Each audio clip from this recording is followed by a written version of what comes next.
Life is all about encounters. When getting in touch with other beings, we begin to explore ourselves.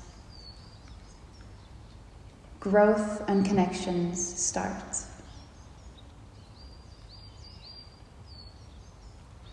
It is the I and the we, an interplay. It is the basic characteristic of the living, the communication, the exchange, and the confrontation.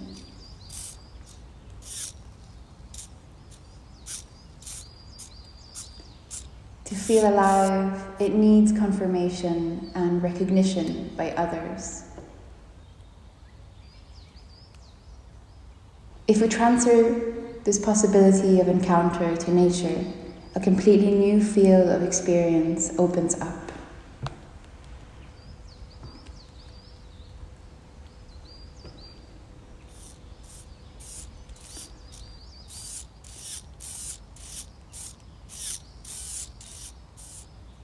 Through the play of closeness and distance, new physical experiences can be created that can be perceived in ever new ways.